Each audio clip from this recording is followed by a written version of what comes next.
ఇక తెలంగాణ వార్తల విషయానికి వద్దాము. GHMC delimitation all party objection.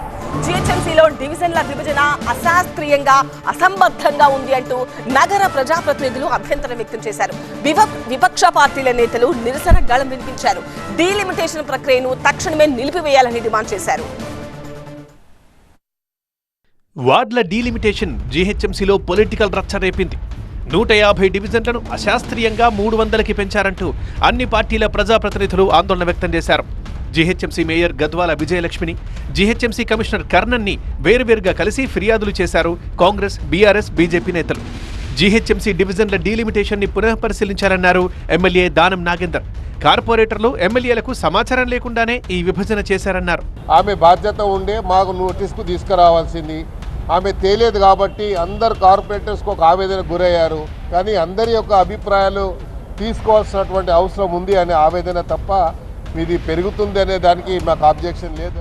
డివిజన్ల విభజనలో అనేక లోపాలున్నాయన్నారు ఎమ్మెల్యే అరికపూడి గాంధీ. సరిహద్దులు తెలియకుండా అధికారులు విభజన చేశారన్నారు. ఒక కాన్స్టిట్యున్సీ ఓట్లు ఒక కాన్స్టిట్యున్సీలో పట్టాం, ఈ డిఫరెన్సెస్ అన్నీ ఉంటాం. కొన్ని డివిజన్లో ఎక్కువ ఓట్లు, కొన్ని డివిజన్లో తక్కువ ఓట్లు పట్టాం.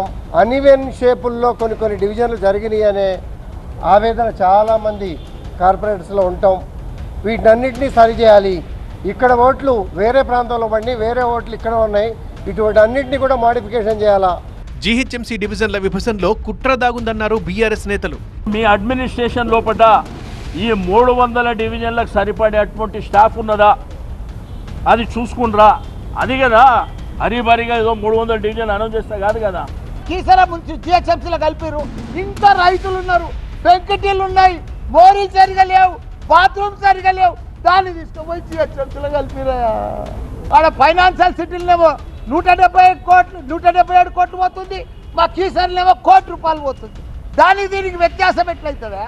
గుడ్ గవర్నెన్స్ లో కూర్చొని వాళ్ళ కాళ్ళు గూగుల్ మ్యాప్లు పెట్టుకొని ఇష్టం వచ్చినట్టుగా ఇక్కడ వీడు ఉంటే వీడు ఓటు మనే కావు, ఈ ఓటు అది కాదు అని చెప్పని ఇష్టం వచ్చినట్టుగా డిసైడ్ చేసుకొని ఇక్కడ వాళ్ళని అక్కడ వాళ్ళని ఇక్కడ చేసి వాటిని డిసైడ్ చేస్తే ఎట్లయితుంది? How is this called as democracy? ఇది స్థానిక సంస్థల స్ఫూర్తికి 73-74 కాన్స్టిట్యూషనల్ అమెండ్మెంట్కి వ్యతిరేకం. ఇది ఎంఐఎంకి మేలు చేసేందుకే పాత బస్తీ డివిజన్లు పెంచారని మండిపడ్డారు బీజేపీ కార్పొరేటర్లు. ఓన్లీ 21 డివిజన్ 22 డివిజన్లు ఎంఐకు దారదత్తం చేశారు. ఈరోజు 150 డివిజన్లలో 50 వాళ్ళు గెలుస్తున్నారు. రేపు 300 డివిజన్లలో 100 వాళ్ళే గెలుస్తారు. వాళ్ళ కనసన్నాలు చేయడానికి ఈ బీఆర్ఎస్ అట్నే చేశారు, ఈ కాంగ్రెస్ అట్నే చేస్తారు. నగరంలో ఉన్నటువంటి ప్రజల ట్యాక్సులు కూడా అన్నీ కూడా ఎంఐఎం ప్రాంతానికే పోతున్నాయి. కేవలం 25,000 ఓట్లున్న ఆదిపట్ల మున్సిపాలిటీని వాళ్ళ ఇష్టం వచ్చినట్టుగా 2 డివిజన్లుగా చేసుకున్నారు. 135,000 ఓట్లున్న బడంపేట కార్పొరేషన్ 3 డివిజన్లు చేశారు.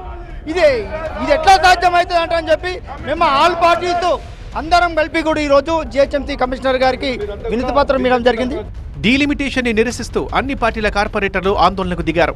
మేయర్, జీహెచ్ఎంసీ అధికారులపై ఆగ్రహం వ్యక్తం చేశారు.